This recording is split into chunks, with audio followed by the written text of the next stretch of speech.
Seterusnya, majlis menjemput semua ahli panel iaitu Dr. Siti Zainul Ismail, Encik Abdul Ghaffar Ibrahim atau Pak Agi dan Encik Khalid Saleh serta Tuan Moderator Dr. Syamsuddin Osman untuk mengambil tempat di pentas forum. Majlis mempersilakan.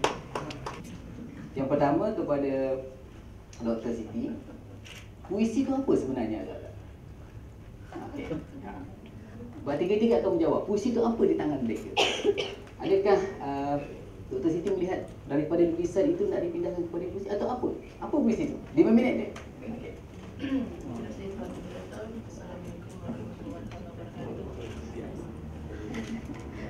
Sudah berlega-lega belajar puisi dan sastra.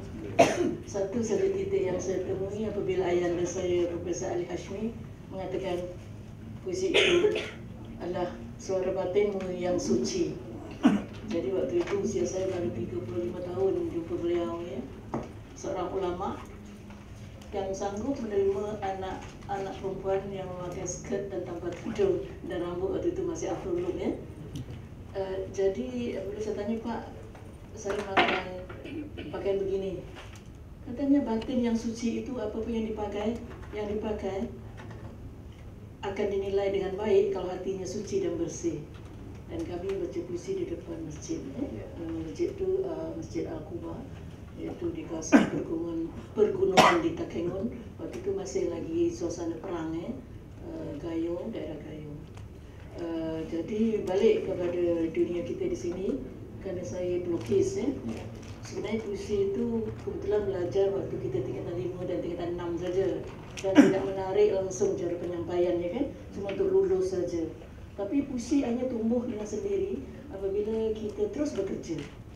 Jadi perkataan puisi yang kita pinjam daripada bahasa barat itu sebenarnya dah ada dalam bahasa Melayu, iaitu sajak, ya. Bersajaklah kau, mak kata. Tapi bukan puisi yang kita fahamkan. Maksudnya bila berpakaian dengan baik, sajaklah diri kau kalau baju kau cantik. Jadi berarti cantik juga, ya. Jadi bagi saya, keindahan batin itulah mungkin yang akan melahirkan puisi yang mengajak kita berfikir. Mungkin waktu muda ya kita senang, puisi kita hubungkan dengan perasaan, dengan emosi. Tapi setelah makin dewasa, akhirnya kita merasa kerja-kerja kita itu juga puisi. Maksudnya ikhlas, ya, dan akan dinilai tanpa kita sedari. InsyaAllah. Cukup lah, ya? Okay, cukup. Sejak 72 saya dah perjuangkan puisi itu. Bagi tanggapan saya adalah dia verbal, vokal dan visual. Verbal itu ialah kata-kata puisi itu, dan vokal itu bagaimana kata-kata itu mesti diutarakan, dan pengutaran kata-kata itu mesti digayakan. Memang kita tahu bahawa pakaian puisi adalah bahasa.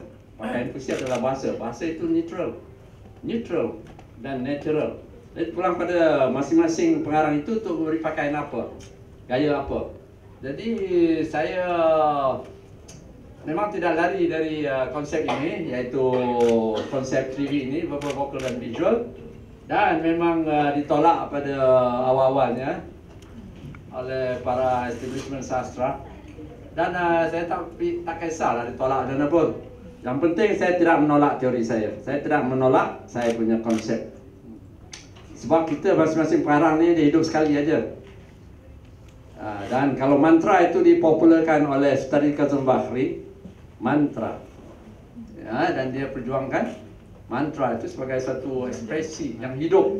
Wahal mantra itu adalah puisi tradisional, dia puisi yang tak terikat. Mantra tidak terikat, nazam terikat, pantun terikat. Dia ada undang-undang dia, ada apa namanya, satuan dia. Pokoknya pantun mesti ada apa namanya, rima tengah dan hujung baris pertama sama dengan rima tengah dan hujung baris ketiga, rima tengah dan hujung baris kedua sama bunyinya dengan rima tengah dan hujung baris keempat. Itu bagi saya kalau mengajar mesti yang begitu.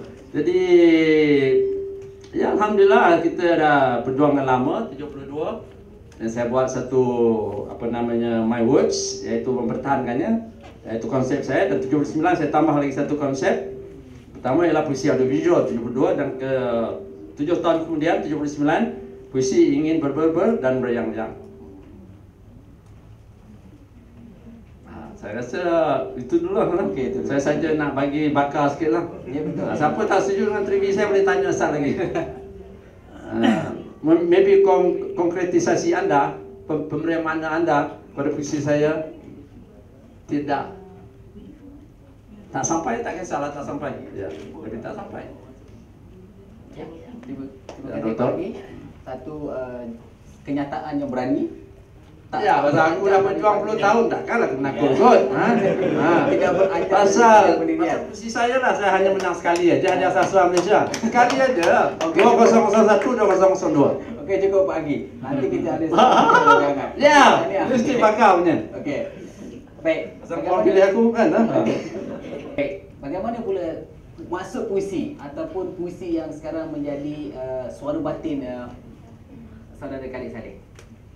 Dalam masa 2-3 minit juga. Lepas ni kita boleh panas juga. Sabar tu. Ini dia tanggapan awal ni. Okay. Terus ya. Assalamualaikum warahmatullahi wabarakatuh. Sebenarnya bagi saya ini soalan berat. Sebab saya selama saya berkecimpung dalam apa yang disebut sebagai puisi, saya tak pernah ambil tahu tu pun. Saya tak pernah ambil tahu dan saya tak pernah pegang apa-apa teori pun puisi itu apa. Sebab saya teringat gini ya, Kurosawa umur dah 80 lebih dah. Kira sipu dalam kerja-kerja filem. Sampai satu ketika dia kata dia pun tak faham filem tu apa. Cuba bayangkan. Jadi saya sebenarnya terpanggil ataupun pada peringkat awal masa saya sekolah dulu, saya cuma terangsang bila baca baik-baik tu, orang kata ni saja. Masa itu puisi, saya belum dengar lagi istilah puisi itu. Jadi orang kata wah ni tulis saja. Saya pun cuba menulis mengikut nantilah. Jadi mengikut acuan pemikiran saya, wajar atau tidak wajar kata-kata ini kan. Jadi saya susun. Jadi bila saya hantar ke majalah filem masa itu 63 tak silap saya, dikeluarkan pula dalam ruangan apa ni saja. Jadi masa itu saya melompat lah. Jadi saya kata kampung saya naik basikal, oh sajak saya keluar lah, sajak saya keluar. Bila saya ingat zaman sekarang, ingat perangai saya, bodohnya saya masa itu. Ya, jadi okey. Jadi pada akhirnya saya cuma saya sedar saya buat itu hanya menyusun kata-kata yang indah, yang ada motif-motif tertentu, yang ada hubung kait dengan rasa, dengan perlambangan dan sebagainya, ya kan? Macam contohnya nak hujan, ya, bahari nak hujan, kan? Kalau Tuhan nak turunkan hujan, tiba-tiba hujan pun boleh, itu hak dia, kuasa dia, dia maha berkuasa. Peduli apa aku? Tapi kenapa sebelum hujan dihantar dulu awan berarak, kemudian mendung bersusun, kemudian menjadi gelap, barulah ada hujan. Jadi konotasi daripada awan kepada mendung, kemudian mendung memberat, akhirnya dia menjadi. Jadi peristiwa itu bagaimana kita nak menggambarkan dalam puisi ataupun dalam sajak. Jadi hal-hal berikutnya, hal-hal yang lain juga. Cuba ringkaskan Pak. Ini nasib baik dah ringkas ni. Jadi berbalik pada persoalan itu, ada hal-hal rahsia yang ingin disampaikan oleh orang-orang terdahulu yang tidak pakai teori apa-apa. Contohnya saya teringat, bagi saya puisi itu sebenarnya kan. Contohnya apa, pucuk paku, daun paku, mari letak di atas dulang. Carilah aku, renunglah aku berada di tengah terang. Itu kan puisi tu.